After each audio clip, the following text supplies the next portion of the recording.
Sherry Methling with Ancient Healings Around the World, here to talk today on how to get over failure, defeat.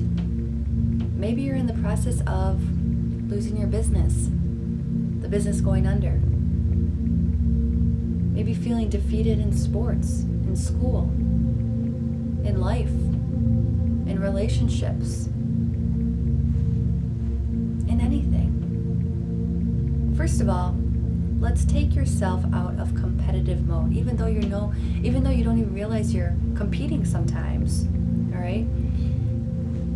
If you're in a space of failure, you're in a vibration or a reality where there's success and failure, win and lose, highs and lows, ups and downs. And everybody would say, oh, that's how life is. But is it? That's in third dimension, which is a lower vibration of understanding and a vibration of living and a place of just fear and everything that's attached to fear and all those experiences and all those emotions and all those jobs and all the lower financial income coming in. That's the energy and the lifestyle of fear. Okay? So when we step out of fear, we step out of failure too.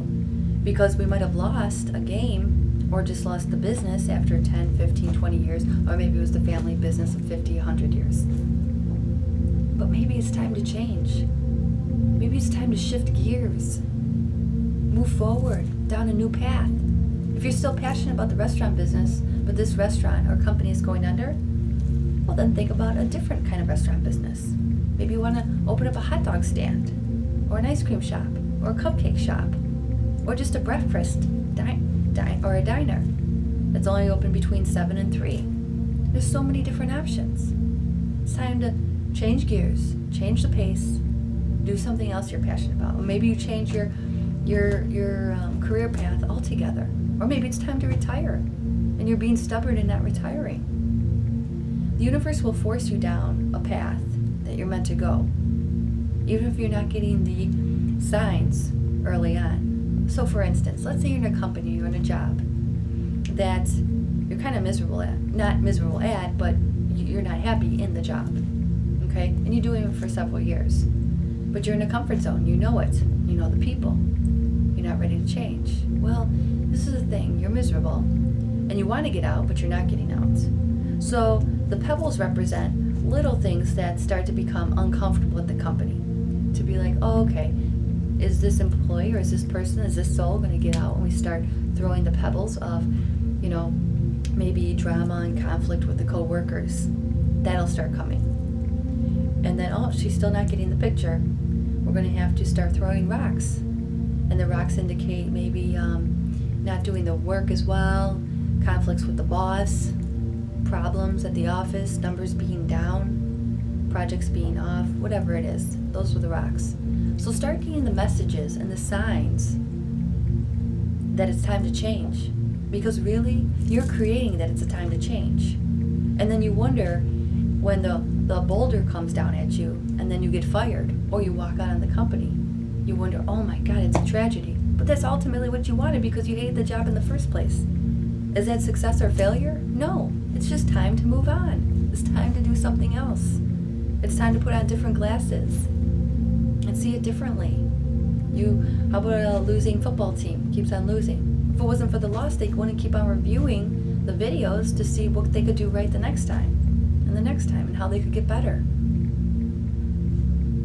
So another area I need to touch on is in this duality, polar opposites of duality is meaning where there's an existence and an understanding of winning and losing, good and bad, right and wrong.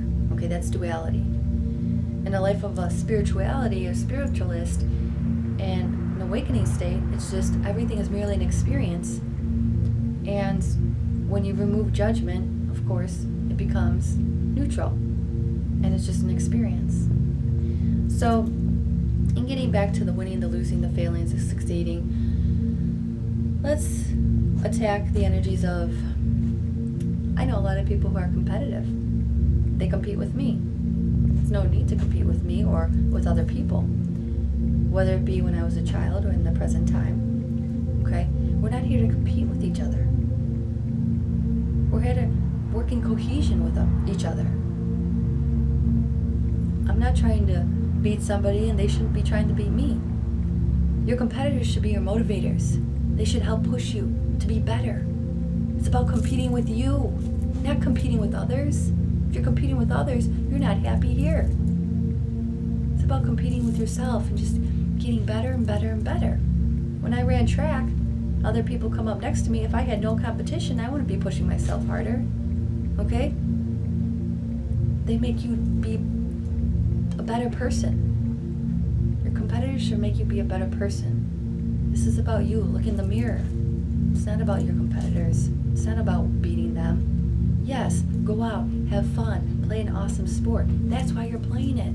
Because you love it. You're passionate about that sport. Of course you're going to push to win. Because you're going to push to be your best. And by pushing to be your best, you're pushing to win. And if somebody else beats you, so be it. It's just numbers. If we ran another 5 minutes, we would have won. So what? Use your competitors to motivate you. Compete with yourself. That's the only one you should be competing with. And you're also not here to get the approval of your mother, your father, or your husband, or your wife, or your children. You're here to do what you're passionate about. You're not here to live vicariously through other people, or people aren't meant to live vicariously through you. You're just meant to do what you're passionate about. If you don't pass a couple subjects, or you're not doing well in school, that's just an indicator that you should be going down a different path. You have passions and desires maybe to build with your hands. Maybe go into construction or be an architect. So learn what you're good at and what you're not good at, what you're passionate about, what you're not passionate about. Because that will direct the path that you're supposed to be going down. We're not supposed to be good at every single thing. No. I'm not saying that you're not, but you're supposed to find out what you're most passionate about and what you love to do, and then you're supposed to do it. So, coming back to the topic of how to overcome defeat, failure, or loss, there is none. It's that simple. Understand everything is just merely an experience that you're creating. Compete with yourself.